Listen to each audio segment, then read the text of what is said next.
Graças a Deus. Podemos ir à palavra Hebreus 12. Hebreus capítulo 12,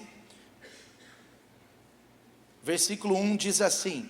Hebreus 12 diz assim: portanto também nós, uma vez que estamos rodeados por tão grande nuvem de testemunhas, livremo-nos de tudo que nos atrapalha e do pecado que nos envolve. Livremo-nos de tudo que nos atrapalha e do pecado que nos envolve. E corramos com perseverança a corrida que nos é proposta, tendo os olhos fitos em Jesus, autor e consumador da nossa fé. Ele, pela alegria que lhe fora proposta, suportou a cruz, desprezando a vergonha, e assentou-se à direita do trono de Deus. Pensem bem naquele que suportou tal oposição dos pecadores contra si mesmo, para que vocês não se cansem e nem se desanimem. Vira para a pessoa do seu lado e fala assim: você não pode se cansar nem desanimar nessa corrida. Amém? Você vê que a Escritura está dizendo que nós estamos numa corrida. Nós estamos numa corrida. Essa corrida, ela é uma jornada cristã. Só uma licencinha, gente, desculpem.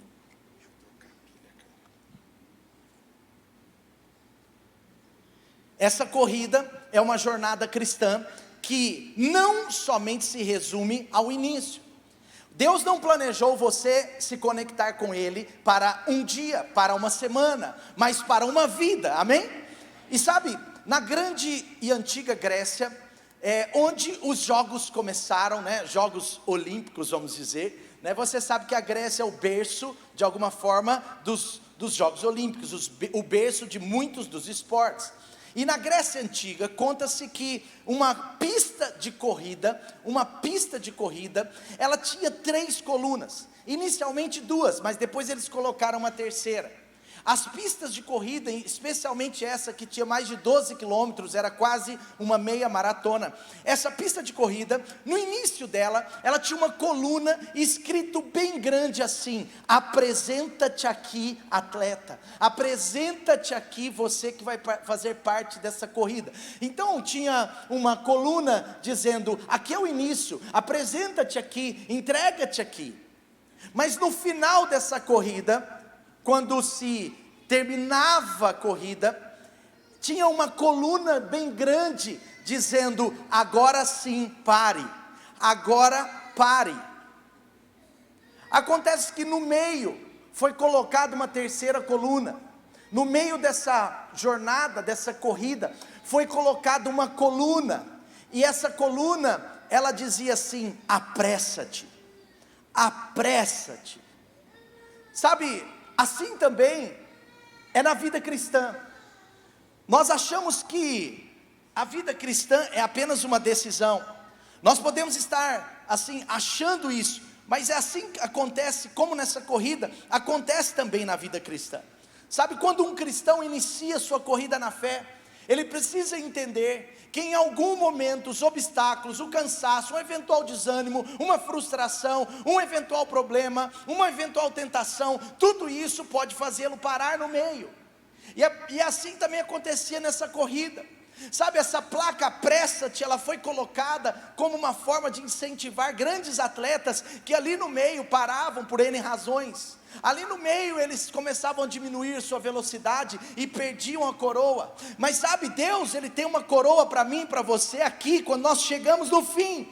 Por isso o apóstolo Paulo, ele diz no final da sua vida: eu combati o bom combate, eu terminei a corrida, eu fui até o fim, e eu realmente venci, e eu recebi essa coroa. Sabe, em poucas palavras, para te explicar o que Deus quer da minha vida, da sua vida, especialmente a vocês que voltaram hoje desse maravilhoso maravilhoso encontro é que não somente comecemos na corrida, não somente tomemos uma decisão de 3 dias, mas que nós tenhamos encontros diários com o Senhor, perseveremos e avancemos até o fim. Deus não está nos dando, vamos dizer, nos concedendo, vamos dizer, a salvação, para que nós apenas iniciemos a jornada, mas Deus está de fato querendo que eu e você consigamos ir até o fim, amém? E nesse contexto, eu quero te mostrar aqui em Hebreus 12, algumas advertências, alguns alertas, algumas dicas, algumas chaves, que Deus quer te dar para você chegar ao fim. E aliás, antes eu quero te perguntar, quantos já começaram essa corrida aí? Amém, a grande maioria. Se você não começou essa corrida, você está no melhor lugar, porque aqui é um lugar onde Deus está dizendo para você: vamos, apresenta-te aqui.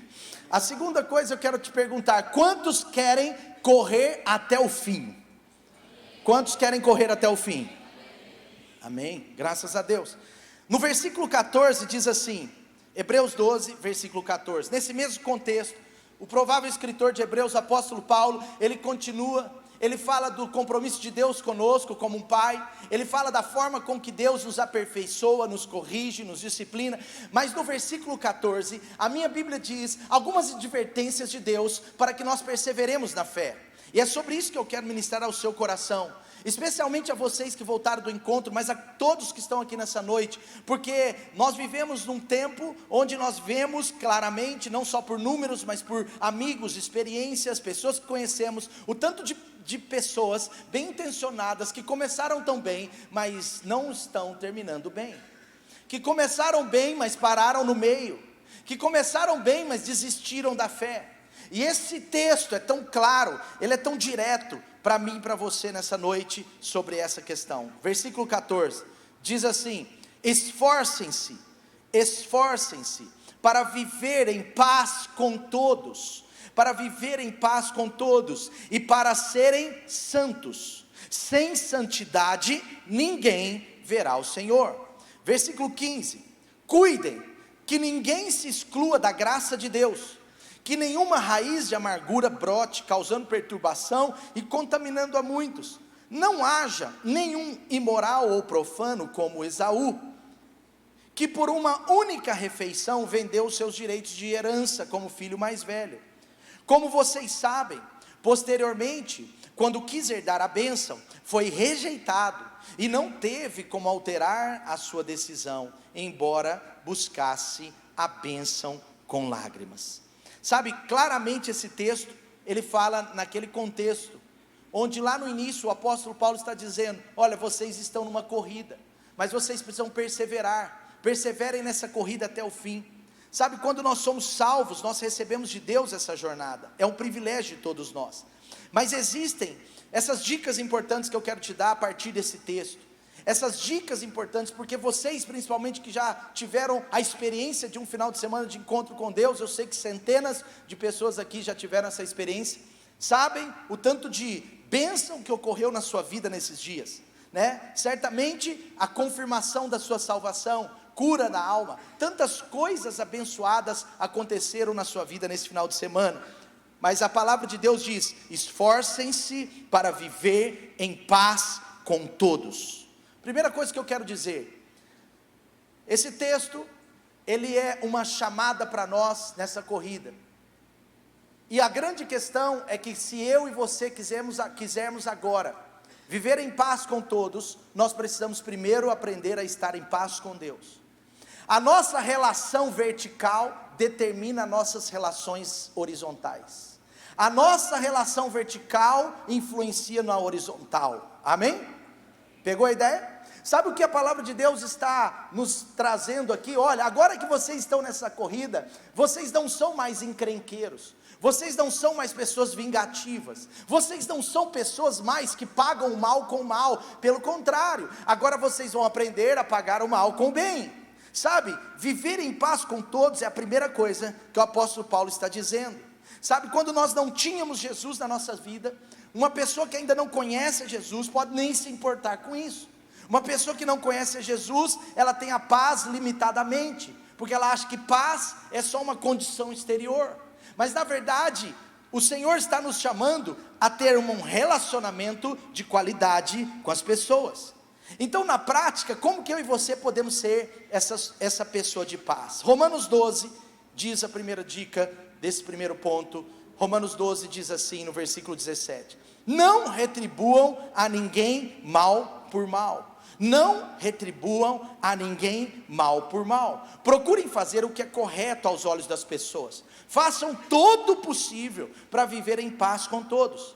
Amados, nunca procurem vingar-se, mas deixem com Deus a ira, pois está escrito: minha é a vingança e eu retribuirei, diz o Senhor. Pelo contrário, se o seu inimigo tiver fome, dê-lhe de comer, se tiver sede, dê-lhe de beber. Fazendo isso, você amontoará brasas vivas sobre a cabeça dele. A primeira dica para você que quer continuar nessa corrida até o fim, perseverar, é ter paz com as pessoas. Mas como? A primeira dica é cuidar para que o inimigo, através do mal que ele eventualmente te causa e me causa, não nos torne mal. O inimigo, ele não quer somente te causar o mal, mas ele quer te tornar mal. Se o inimigo conseguir causar um mal na minha vida e na sua vida, é uma coisa, mas se através de um eventual mal, o inimigo conseguir te tornar mal, me tornar mal, é uma grande coisa. Quantos estão entendendo? Sabe por quê? O ponto central é que a salvação em Cristo Jesus, ela nos coloca numa rota, onde nós precisamos mudar a nossa cultura. A gente não é mais pessoa que vive de vingança, que vive de ira, que vive de pagar o mal. Então agora, na nova vida em Cristo Jesus, nós aprendemos a agir com graça. Nós aprendemos, Mateus 5:44, quando o próprio Jesus disse: amem os seus inimigos e orem pelos que vos perseguem. É como a Coreia do Sul, que está ameaçada pela do Norte há mais de 30 anos, e todo ano, ela é a maior doadora de remédios e suprimentos médicos da Coreia do Norte. Não faz sentido aos olhos humanos. A mídia não divulga esse tipo de coisa, porque humanamente é ridículo, mas em Deus isso é possível. Um país cristão, com uma cultura cristã, onde em 1990 tinha mais de 42% de evangélicos, sabe, aprendeu que seguir a palavra de Deus traz uma jornada longa, traz uma jornada feliz, traz uma jornada saudável. Agora nós temos uma nova vida em Cristo, e nós não pagamos mais o mal com o mal, pelo contrário, nós aprendemos a cada dia mais a agir com graça sobre os nossos inimigos. E sabe o que acontece na prática? Muitos dos seus inimigos tornar-se-ão seus amigos. Muitos dos nossos inimigos, eles acabam tornando amigos, eles acabam abrindo o coração para Deus. A Bíblia está dizendo, Jesus mesmo disse: aprenda a amar os inimigos e orar pelos que vos perseguem. Sabe, Jesus, ele também disse algo, ele estava querendo dizer que um filho de Deus agora também é alguém que ministra paz, que vive em paz. Jesus, ele disse: bem-aventurado os pacificadores. Bem-aventurado. Em outras palavras, por que Jesus disse? Porque paz. Por que Jesus disse isso? Porque paz é uma marca de filhos de Deus. Amém? Agora você é uma pessoa verdadeiramente de paz. Não é aquele bonzinho, bobinho, não é isso não. Deus não te chama para ser bobinho. Deus te chama para ser um homem, uma mulher de paz. É muito além, é uma paz que excede o entendimento, é uma paz nos relacionamentos, é uma percepção das pessoas a partir de Cristo. Por isso que a palavra de Deus diz também, através do apóstolo Paulo, diz: a ninguém vemos mais segundo a carne, mas agora nós vemos segundo o Espírito. Eu olhava a pessoa só humanamente, só segundo a carne. Então se a pessoa era aquele vizinho, vamos supor, né, que você tenha, né, eu não tenho, graças a Deus, nesse momento, espero nunca ter, mas às vezes você tem aquele vizinho muito complicado, muito chato, sabe? E você está doido para jogar aquela pedra no telhado, entende? Entre aspas. Mas você sabe que a graça de Deus tomou seu coração, que a Bíblia diz que você é um homem de paz, uma casa de paz, uma família de paz, e você vai levar um bolo de cenoura com cobertura para ele, e ele vai parar de ser chato, ele vai te amar. Você sabe da história, tinha um vizinho alcoólatra num dos prédios que eu morei, um vizinho muito assim, que vivia alcoolizado, e ele dava muito trabalho, coitado, quando ele estava sob efeito do álcool. Ele era um homem bom, mas era um homem que dependia do álcool, e ele chegava no prédio de madrugada, dando muito trabalho. E um dia ele chegou muito bêbado, e todo mundo tinha horror desse cara, no grupo falavam mal dele, todo mundo queria expulsá-lo daquele prédio, né? E aquele dia ele chegou bêbado, né? E eu lembro que eu peguei, falei assim, deixa eu entrar correndo nesse elevador para eu não ver ele estava cheio de sacola tirando do carro, mas eu vi que ele estava bêbadozão. Aí eu falei, eu vou entrar rápido no elevador, aí eu falei, boa noite, aí o Espírito Santo falou, vai mesmo? É assim que você faz? Quase que o Espírito Santo falou, seu pastor, mas seu crente, mas o Espírito Santo não falou isso não, mas ele falou assim, é isso mesmo que você faz? Aí eu estava entrando, aí deu aquele plim, porque agora eu tenho uma nova vida, eu tive um encontro com Jesus. Aí sabe o que eu fiz? Eu voltei lá, assim, sabe, foi desafiador num certo momento, mas eu falei assim, eu posso ajudar o senhor a carregar as sacolas? E ele falou assim, eu sou muito forte, eu carrego minhas sacolas. Aí eu peguei e falei assim, eu também sou forte, e por isso que eu vou te ajudar. E eu peguei a sacola, e eu comecei a pegar as sacolas, e ele ficou olhando para mim estranho, achando aquilo tudo muito estranho. E aí eu fui pegando as sacolas, e a gente foi levando para o elevador, no final ele foi ficando meu amigo. Só que aí passou 2 meses, eu falei isso com a Dani, falei, Dani, nós precisamos fazer alguma coisa para aquele cara. Aí ela falou assim, para ele? Eu falei, também. Aí nós compramos um cartão de Natal, um bombonzinho, não foi tão Copenhague assim, mas sabe, foi um bombonzinho. A gente comprou um bombonzinho, e a gente na véspera de Natal, eu e a Dani, fomos lá na casa dele, estava aquele som de vitrola alto, eu acho que tinha um uísque na mesa, mas nós chegamos naquela casa, e eu bati naquela porta, eu me lembro, né Dani, você estava comigo, aí eu bati na porta, e aí o som abaixou e ficou um silêncio na casa, do tipo, quem é o louco que vem na minha casa na véspera de Natal? E estava eu e a Dani lá assim no olho mágico. Aí eu vi que o olho mágico mudou, né? Muda, né? Dá uma sombra assim. Eu falei assim com a Dani, ó. Aí a Dani fez assim, ó. Aí eu bati a campainha de novo.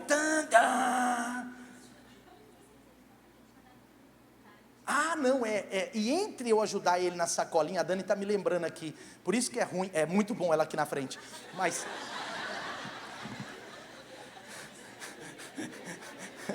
mas a Dani está me lembrando que entre o dia que eu ajudei esse futuro irmãozinho com as sacolas, e o dia que nós fomos lá no Natal, ele chegou bêbado uma madrugada, e deu um soco num cara lá no prédio, deu uma briga, ele deu um soco no cara, deu uma confusão lá de madrugada no prédio, graças a Deus a gente não ouviu, mas a gente ficou sabendo, e era verdade. Aí nós fomos lá na véspera do Natal, aí a Dani está assim, aí eu fui bati, e não atendia, aí eu insisti, aí ele foi, abriu assim, aí eu, ei seu João, seu fulano, aí, falei o nome dele. Aí eu peguei e falei, ei seu fulano. Aí eu falei, ei seu fulano. E eu estava com um cartão de Natal assim, e o bombonzinho todo assim no plásticozinho, tudo arrumadinho. Aí ele olhou para mim, nós viemos aqui te dar um Feliz Natal. Nisso, filho, atrás da porta já sai a esposa dele assim, oi gente. Toda feliz. Meu irmão, esse homem me tratou bem até o meu último dia nesse prédio, sabe, ele me via, podia estar bêbado, podia estar do jeito que for, ele dava uma desentortada e falava, e aí, sabe, ficou meu amigo para a glória de Deus, amém? Por quê? Porque agora nós somos pessoas de paz, amém gente? Então glória a Deus. Segunda coisa, ele diz, esforcem-se para viver em paz com todos, mas ele diz também, esforcem-se para serem santos. Preste atenção, a segunda coisa que te faz permanecer firme nessa jornada, sabe o que é? Buscar uma vida de santidade. Preste atenção que isso é muito importante. A santidade na vida do cristão, ela é um direito de todo cristão, é um direito. Quando você crê em Jesus de verdade, a Bíblia fala que assim como você e eu temos agora um Pai Santo, nós recebemos esse DNA e nós somos santos também, amém? Olha para essa pessoa do seu lado e fala assim, oi Santo Léo, Santa Rebeca, Santo Guilherme, Santa Larissa, Santo Lucas, Santa Poliana, Santo Douglas, Santa... Aleluia. Santo João, amém, aleluia. Mas vamos lá, presta atenção. A santidade de Deus é um direito de todo aquele que crê em Jesus. Então quando você começa essa corrida, olha, apresenta-te. Você se apresentou, disse, eu quero você, Jesus, na minha vida, entra. Na hora que você se apresenta, você se torna santo por direito, amém? Jesus fez isso na cruz, Ele pagou um alto preço, Ele deu a sua vida, para que eu e você, mesmo a gente com a vida meio complicada, Deus fala, ó meu filho, agora você é uma nova criatura, agora você vai ser santo, agora você é santo, é um direito que eu naquela cruz conquistei por você, e agora a gente é santo, amém? Tá? Aí beleza, só que a santidade, ela não é só um direito, ela é um dever, ela é um direito, porque nós temos uma santidade chamada posicional, que é da nossa posição de filho, mas ela é um dever. Por quê? Porque ela também é uma santidade que avança. Por isso que ele está dizendo, esforcem-se para ser santo. Aqui ele não está falando da santidade posicional, da santidade que a gente já recebeu por direito. Aqui ele está falando da santidade que nós temos como dever. Então quando eu creio em Jesus, preste bem atenção nisso, principalmente vocês que voltaram do encontro. Agora vocês creem em Jesus, o que roubava não rouba mais, o que mentia não pode mentir mais. Está entendendo? Ele está dizendo, olha, aquilo que era pecado na sua vida, cultura pecaminosa, precisa ser trabalhado, retirado. Faz sentido ou não? Imagina, o cara é um cristão, aí ele só começa a corrida. Por isso que tem muito cristão que às vezes é cristão, mas não avançou em santificação. Por quê? Porque ele está parado lá atrás, ele já se apresentou, mas não anda. Meu, a corrida não é para a gente começar não, é para a gente continuar, perseverar, com os olhos fitos em Jesus, até o dia da nossa coroa. Não é para a gente parar no meio, sabe? Então, ele diz, esforcem-se para serem santos, porque sem santidade ninguém vai ver a Deus. Você teve um encontro com Deus maravilhoso, sim ou não? Você se arrependeu do seu passado, independente se ele é muito complicado, meio complicado, ou qualquer passado que seja, você se arrependeu? Você acha ou tem certeza que foi perdoado? Certeza que foi perdoado. Agora uma pergunta, você foi liberto? Você tem um pai? Você recebeu uma nova vida? Uau, caramba, hein? Sim ou não? Você tem uma postura nova? Você tem sonhos? Meu Deus, esse povo volta diferente, hein, pastor Lucas? Amém? Sabe, faz sentido ou não? Agora a pergunta é, você está disposto a avançar na santificação? Então agora, nós que somos, todos que creem em Jesus, precisam aprender que santificação, amanhã eu tenho que ser mais santo que hoje, depois de amanhã mais que amanhã, depois de amanhã mais que depois de amanhã, semana que vem mais santo que essa semana, mês que vem mais santo que esse mês, ano que vem mais santo que esse ano, amém? E qual é o ponto? Muitos cristãos param de avançar na sua santificação, porque em algum ponto a santificação se torna necessária com alguns pedágios. Pastor Clemente tem uma palavra incrível, maravilhosa, um dia eu quero pregar aqui essa palavra, mas ele fala o seguinte, preste atenção, a palavra dele diz assim, eu tirei um trechinho de lá, santificação não é sobre ser perfeito, mas sobre ser quebrantado diante de Deus e da sua palavra, para se esforçar em ser melhor amanhã, mais parecido com Jesus, mais moldável por Deus, na sua vida de santificação. E ele fala o seguinte, pastor Clemente nessa palavra, biblicamente ele fala o seguinte, o caminho da santificação, em algum momento se torna mais desafiador, por quê? Porque ele passa por alguns pedágios, quem gosta, com prazer, que ama pagar pedágio?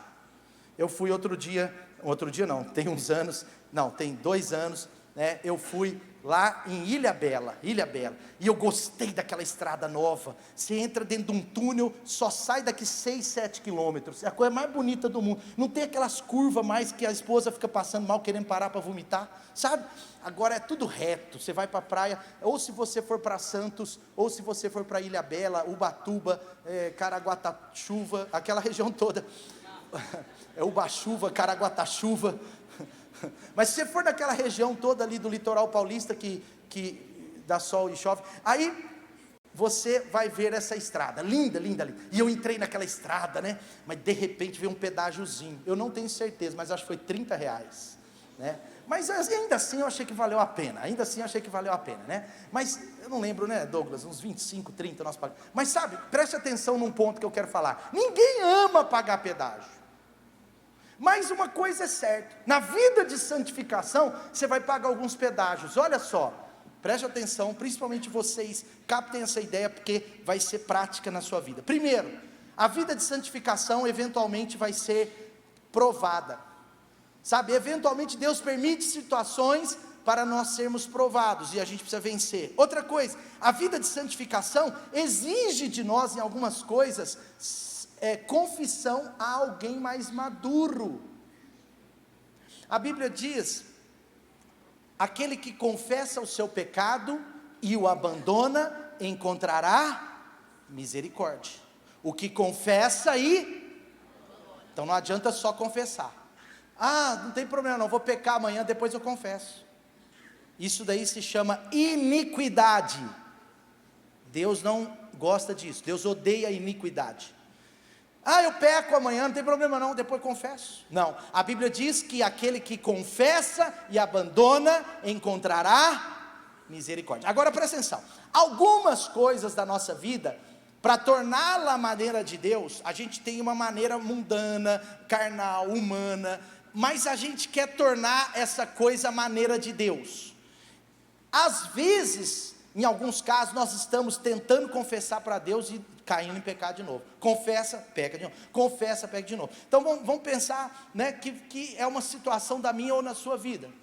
Aí a Bíblia tem uma solução adicional. A palavra de Deus diz, através do apóstolo Tiago, em 5,16, no 5,16 diz assim: aquele, não é?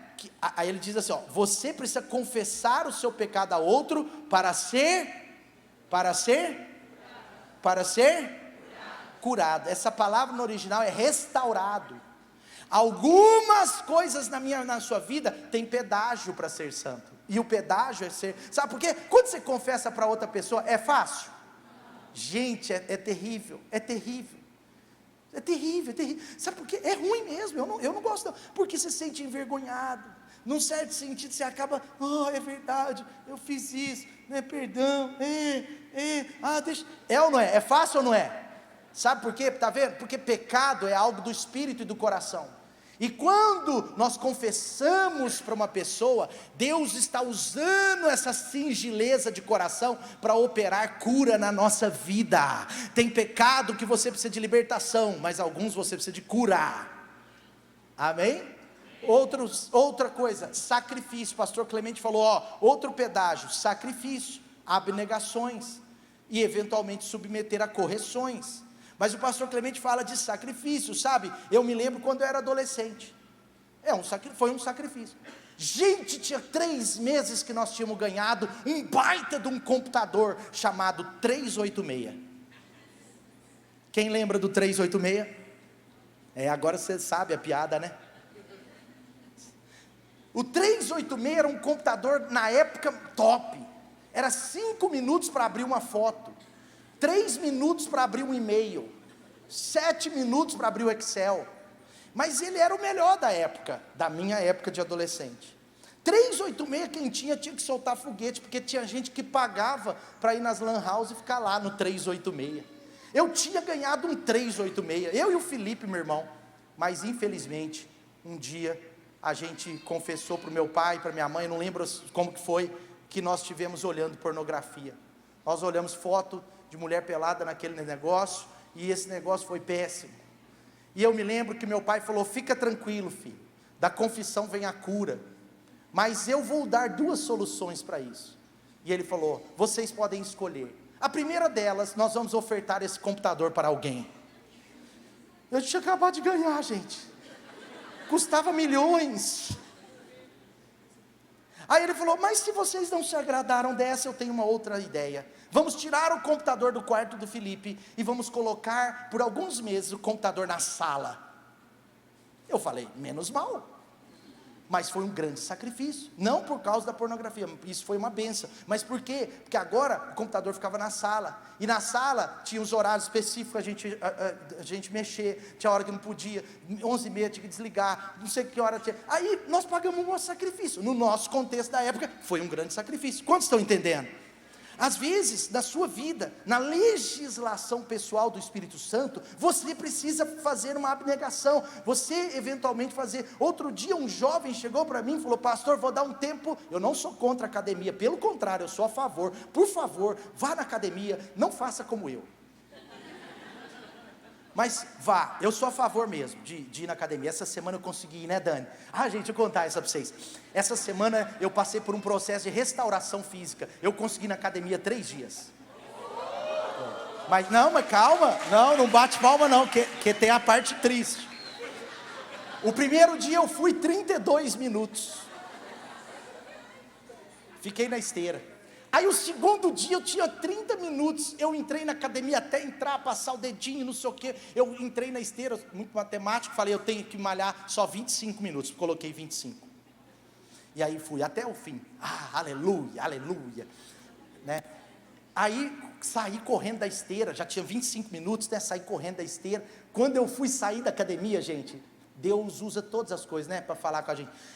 Aí eu pus o estacionamento, é ali no shopping aqui, aí eu pus o estacionamento, aí deu assim: você não pode ficar menos que 30 minutos, aguarde 3 minutos.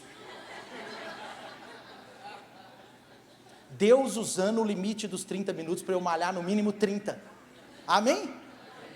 Glória a Deus. Eu vou mandar um e-mail para o shopping, colocar 45. Mas, o que eu estava falando mesmo? Última coisa. Lembrei, última coisa aqui, sacrifício para ser santo. Às vezes nessa corrida, você precisa sacrificar em algum momento, sabe, se tem algo impedindo a sua santidade numa área, sabe o que você faz? Não mata o seu espírito, mata o que está matando ele. Sabe o que você faz? Se você precisar, faz igual um pastor amigo nosso, que jogou a tela, a televisão ou o computador lá do 3º andar. Tem um pastor amigo meu, Davi Lago, ele conta essa história, que estava com muita tentação, aí pegou, jogou do 3º andar, explodiu. Não faz isso não, mas quem sabe? Amém? Você está disposto? Sim ou não? Glória a Deus por isso. Diga assim: eu sou santo, porque Ele é santo, e eu quero ver tudo que Deus tem para mim. Amém? Então a primeira coisa, a nossa relação com Deus determina a nossa relação com as pessoas. Deus nos chama para ser homens e mulheres da paz. Segunda coisa, agora você é santo, agora você tem que praticar a vida de santidade, e cada dia mais vocês serão mais santificados pelo Espírito Santo, mais santificados pela palavra de Deus, mais santificados pela comunhão, amém? E por último, último do último, sumiu meu time. Ainda tenho quantos? 56 minutos, 5 minutos, deixa eu correr. Vamos lá, terceira e última coisa, diz assim: não se exclua da graça, não se exclua da graça. Está aí ou não? Versículo 15, ele diz isso, não se exclua da graça? Não, ele diz assim, presta atenção, ele diz assim: cuidem para que não, 12:15, cuidem para que não se exclua da graça de Deus. Cuidem para que não se exclua da graça de Deus, que nenhuma raiz de amargura brote, causando perturbação, contaminando a muitos. Olha, no grego essa palavra cuidem, ela não é bem tipo assim, toma cuidado aí, não é assim não. No grego, essa palavra é utilizada num nível máximo de alerta. Sabe quando que essa palavra era utilizada muito no grego? Nos hospitais.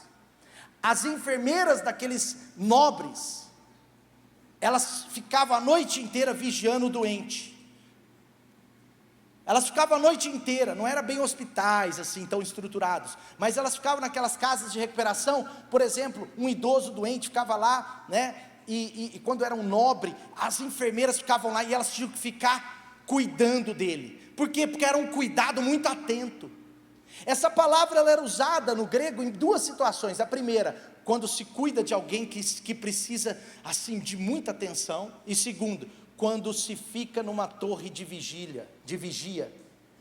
Ou seja, você precisa estar atento quando o inimigo está chegando. Então não podia dormir, não podia. A palavra cuide aqui é tipo, atente-se, fica ligado, para você nunca se deixar ou se excluir da graça de Deus. Meus irmãos, eu não sei qual é a experiência da sua vida, eu não sei se você está aqui hoje e você está frio na fé, eu não sei se você está aqui hoje e já frequentou uma igreja evangélica algum dia na sua vida e está afastado, eu não sei se você está aqui hoje, já teve essa experiência de afastar, de voltar, mas uma coisa eu posso te dizer, não é à toa que a Bíblia está dizendo, porque nos Estados Unidos são 55 milhões de pessoas desviadas do evangelho e desigrejadas.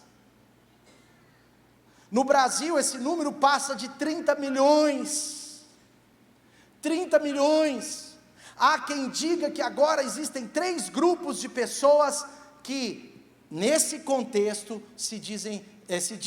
mas que estão nesse contexto de exclusão da graça. Primeiro grupo são os verdadeiros desviados, é o desviado profissional, que veio, fez tudo e sumiu e está em outro mundo. Agora tem também um grupo chamado de desigrejados, que é o cara que fala que é crente, que é cristão, que ora, que lê a Bíblia, mas não vai em nenhuma igreja. É o cara que talvez por alguma razão pessoal precisa ser restaurado nesse ponto. Mas tem um terceiro grupo agora que estão dizendo, e eu já vi alguns teólogos modernos falando algumas coisas, falando que é o grupo dos evangélicos não praticantes. Olha que maldição, evangélico não praticante. Eu não queria ter esse irmão não, entendeu? Assim, tipo, porque não existe, meu irmão, não existe. Isso aí a mídia pode criar, os filósofos podem criar, os sociólogos podem criar, mas a Bíblia não criou evangélicos não praticantes. Deus não criou, ou nós estamos na graça, ou nós estamos fora dela. E não é sobre perder a salvação, mas sobre abandonar a fé. É isso que ele está dizendo, não se exclua da graça. E aí eu quero trazer para a prática, para concluir essa palavra no seu coração, e precisa ficar muito firme isso para você, porque gente, por favor, dê atenção às escrituras. Se a Bíblia está dizendo isso com ênfase, é porque isso pode acontecer. Eu nos meus 16 a 18 anos, eu pensei algumas vezes em abandonar a fé. Graças a Deus, de 18 anos para cá, nunca mais vou ter esse tipo de pensamento. Mas 16 a 18 anos, por várias razões, frustrações, decepções, batalhas do meu coração, eu quase abandonei a fé. Isso pode bater na porta de cada um. Isso pode bater na porta de vocês amanhã de manhã. Amanhã de manhã. O diabo é terrível. Ele usa circunstâncias para querer nos afastar daquilo que é mais importante da nossa vida, daquilo que tem maior valor na nossa vida, que é o Evangelho de Jesus Cristo. Sabe, ele vai tentar em algum momento. E o apóstolo Paulo está dizendo, não se exclua da graça, cuidado, fica atento, fica ligado. E aí ele agora entra na ideia de Esaú, porque qual foi o ponto de Esaú? Por que ele compara Esaú? Porque Esaú era o filho da promessa, era o filho primogênito, ele tinha a bênção, ele herdou a bênção, mas sabe o que aconteceu com Esaú? Se excluiu da graça, ele foi leviano, porque ele não valorizou o que ele recebeu.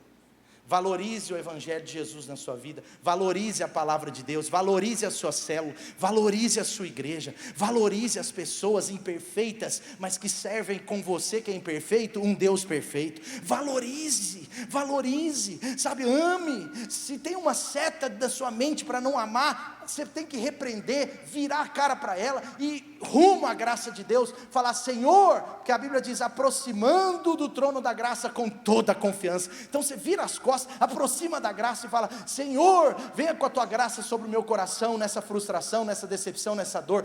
Um irmãozinho deu um testemunho ruim, é verdade, às vezes você vai ver crente dando mau testemunho, Por quê? Porque às vezes ele ainda não caminhou essa corrida da santificação.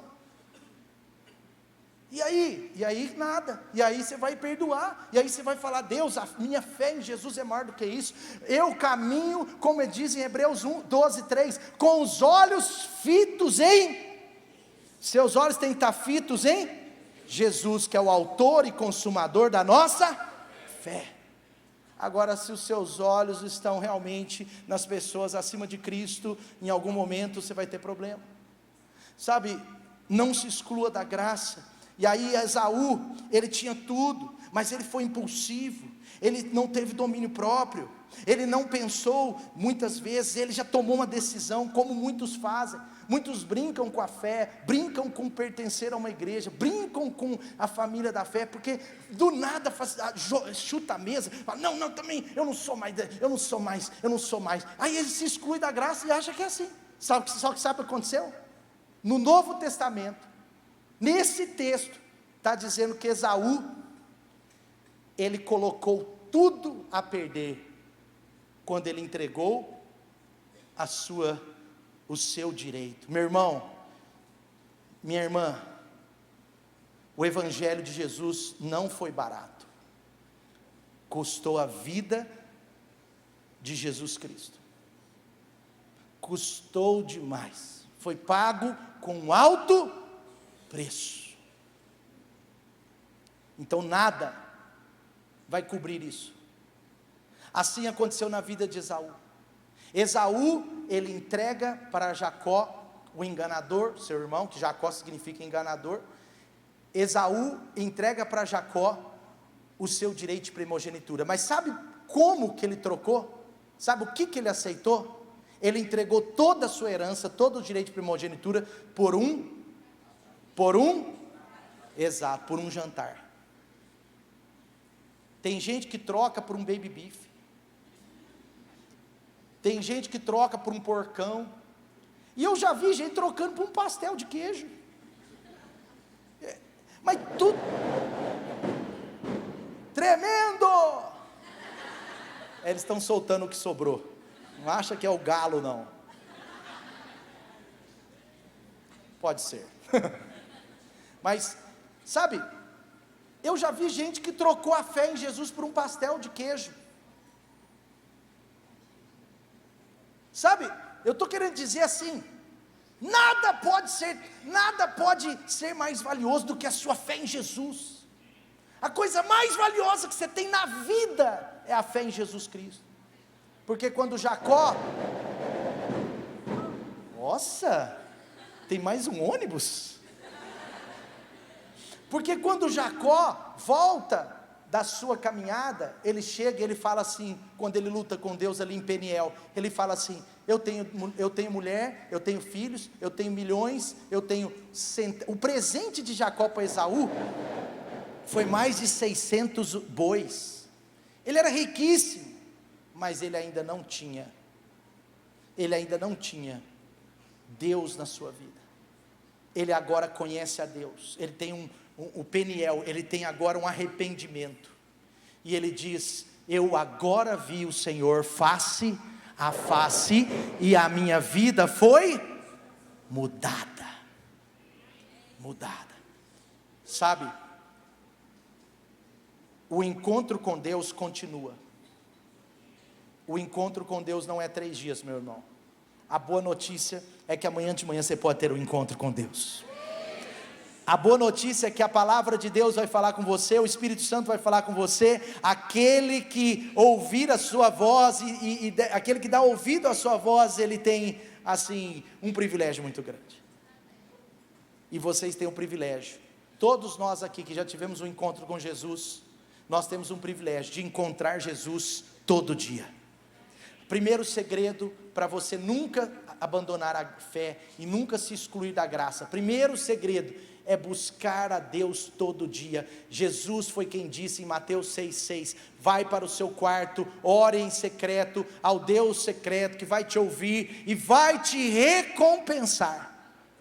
Segunda coisa, você pode ter um encontro com Deus junto com a família da fé. Todo mundo, olha aqui, dá uma olhada 360 graus aí. Claro, quem está na parede só 180, mas dá uma olhada aí 360 graus. Amém? Dá para fazer uma ola? Dá? Então vamos fazer uma ola, vamos lá. Ola? Vocês não sabem o que é ola? Atleticano não sabe? Por quê? Alguém falou isso. Sabe, atleticano sabe também. Ultimamente está fazendo menos, mas sabe. Vamos fazer uma ola então. Começa lá atrás. Não, vamos fazer uma bem chique. Começa desse lado, lá. Aqui vocês ficam sentadão, tá? Só que ela vai virar, porque eu quero participar. Então eu vou ser a curva, tá? Então vai começar lá atrás, vai subir, aí vai vir para cá e vai acabar lá. Amém? Tá bom? Tá bom? A banda pode subir?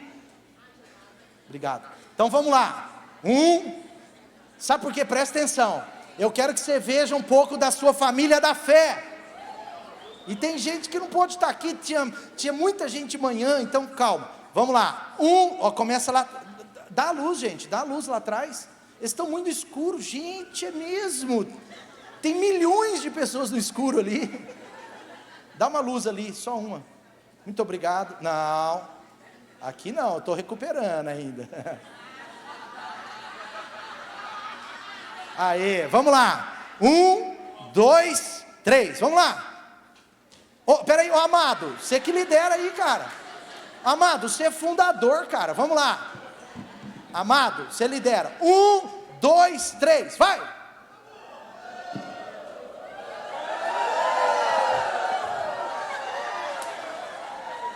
Isso. Amém. Calma. Foi muito boa não, né? Foi boa? Foi boa, Alex? Não. Então vamos de novo, vai. Todo mundo, hein? Se tiver alguém do seu lado que não está fazendo, você vê se tem algum probleminha na perna. Aí deixa. Tá? Então vamos lá. Ô gente, peraí. Vocês estão comigo, tá? Senta aí. Vai, Guilherme, vai lá. Nós somos do meio, entendeu? A gente faz a curva, tá? Vai lá. Não, gente. Ô Marcão, você nem precisa levantar. Você só faz assim, ó. Vamos lá. 1, 2, 3, vai. Uou! Aleluia! Vocês fizeram? Ficou bom, Alex? Agora ficou bom. Amém. Eu quero concluir dizendo, antes da gente cantar e ficar de pé, 1 minuto, mas eu preciso dizer para você, Hebreus 10, 25. Hebreus 10, 25, sabe por quê? Deus, preste atenção, vocês aqui, ó. Preste atenção, você e eu, nós podemos ter um encontro pessoal com Deus todo dia, amém? Mas nós também temos que ter um encontro semanal nas nossas células e na nossa celebração, porque a igreja primitiva se reunia no templo e nas casas, no templo e de casa em casa. Então uma vez por semana, pelo menos, você tem que estar reunido com a sua família da fé. Ah, pastor, quem que inventou isso? Deus. Olha o que diz aí: não deixemos-nos de nos reunir como igreja, segundo o costume de alguns, mas procuremos encorajar uns aos outros, sobretudo agora que vocês veem que se aproxima o dia. Amém? Então toda semana, diga comigo, toda semana eu tenho um encontro com Deus e com a minha família. Deus te abençoe. Fica de pé. Deus seja louvado. Fica de pé.